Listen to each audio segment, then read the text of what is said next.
Halo, assalamualaikum warahmatullahi wabarakatuh. Ketemu lagi di channel Asmi. Nah, jadi sekarang aku mau sharing sedikit tentang beberapa bagian yang ada dalam persuratan, yaitu nomor surat, lampiran, perihal, tujuan surat, dan tanggal surat. Yang pertama untuk nomor surat. Jadi, jika teman-teman mau lihat atau mau tahu cara penulisan nomor surat, bisa dilihat di video sebelumnya ya. Nah, sekarang sedikit review tentang nomor surat. Jadi, penulisan nomor surat ini bisa sejajar dengan isi surat atau dituliskan di bawah judul, seperti kedua gambar berikut. Yang kedua adalah lampiran. Lampiran ini adalah lembar tambahan selain isi surat. Nah, misalkan untuk surat permohonan dana, lampirannya itu adalah satu rangkap proposal kegiatan, satu rangkap surat keputusan atau daftar panitia, dan sebagainya. Jadi apapun yang kita lampirkan itu harus kita tuliskan di sini, di awal, bisa di bawah nomor surat, agar yang menerima surat kita itu tahu bahwa ada halaman lain yang kita cantumkan selain dari isi surat yang kita masukkan. Nah, jika tidak ada lampirannya, cukup tuliskan garis datar saja. Nah, yang ketiga adalah perihal. Perihal ini merupakan maksud dari penulisan sebuah surat. Nah, misalkan kita ingin meminta dana, berarti perihalnya adalah permohonan dana kegiatan. Atau kita ingin meminta rekomendasi kegiatan, berarti perihalnya yaitu permohonan atau surat rekomendasi kegiatan. Nah, untuk penulisannya itu bisa sejajar dengan isi surat seperti gambar pertama dan bisa dituliskan di bagian atas setelah kop surat seperti gambar kedua.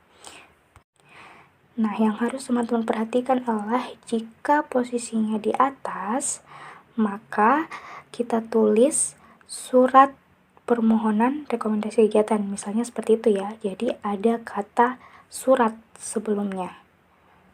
Nah, beda halnya kalau kita tulis sejajar dengan isi surat seperti yang gambar pertama. Kalau posisinya seperti itu, berarti kita tidak perlu menuliskan kata surat. Kenapa? Karena sudah ada kata hal atau perihal di depannya. Jadi, kita cukup tuliskan permohonan rekomendasi kegiatan. Aku ulang. Jadi kalau yang pertama, gambar pertama itu ketika dia sejajar dengan isi surat, maka kita cukup tuliskan permohonan rekomendasi kegiatan. Kalau dia letaknya di atas seperti gambar 2, berarti surat, ada kata surat di depannya, surat permohonan rekomendasi kegiatan, dan itu harus kita tulis kapital. Nah, jadi perihal ini diusahakan jangan terlalu panjang. Jika ada dua maksud yang ditujukan kepada orang yang sama, itu teman-teman boleh buat dua surat secara terpisah. Misal yang satunya undangan menghadiri kegiatan dan yang satunya adalah undangan atau permohonan peminjaman barang. Nah, yang keempat adalah tujuan surat atau ditujukan kepada siapa surat tersebut.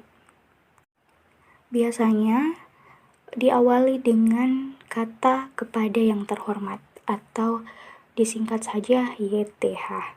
Nah, jika tujuan kita adalah mengundang orang banyak atau beberapa orang dalam satu lingkup, maka kita boleh menggunakan kata bapak atau ibu atau saudara dalam kurung I.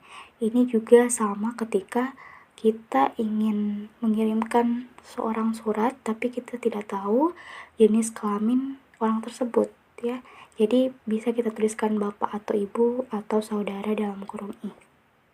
Kemudian yang perlu diperhatikan adalah jika teman-teman mau mengundang seseorang dari suatu instansi, maka yang dituliskan adalah jabatan dari orang tersebut. Namun, jika surat yang kita tujukan itu kepada seseorang secara personalnya, maka cukup tuliskan nama lengkap orang tersebut saja. Ya, jadi hanya salah satunya, entah itu jabatannya atau nama lengkapnya saja. Dan jika nama lengkap, maka teman-teman juga harus tetap memperhatikan apakah nama lengkap orang tersebut sudah benar atau belum. Posisi penulisannya bisa dilihat di gambar berikut. Nah, jadi bisa di kanan dan bisa di kiri. Jika teman-teman bingung dalam penulisan tujuan surat, misal nih teman-teman mau meminjam barang kepada suatu instansi atau organisasi, tapi teman-teman bingung ini surat sebenarnya tujuan suratnya mau dituliskan kepada siapa, itu teman-teman cukup tuliskan saja ketua organisasi bla bla bla atau kepala instansi bla bla bla. Nanti saat teman-teman membawa surat tersebut, teman-teman akan diarahkan ke bidang yang khusus untuk mengurusi surat permohonan teman-teman. Jadi itu untuk tujuan surat. Jadi yang terakhir adalah tanggal pembuatan surat. Jadi tanggal yang kita tuliskan di surat merupakan tanggal real time saat kita membuat surat tersebut. Letaknya juga bisa dua, bisa di kanan atas atau kanan bawah. Nah, jadi sebenarnya teman-teman bisa berkreasi ya tentang posisi-posisi atau letak-letak bagian surat. Ya, seperti pada gambar berikut ini.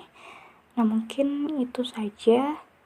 Nanti kalau teman-teman punya pertanyaan lagi, ya semoga teman-teman mengerti ya sama yang aku sampaikan ini. Kalau teman-teman punya pertanyaan atau mau request dibuatkan contoh penulisan surat, boleh. Nanti tinggal komen di kolom komentar aja. Okay, thank you for watching. See you the next video. Bye-bye.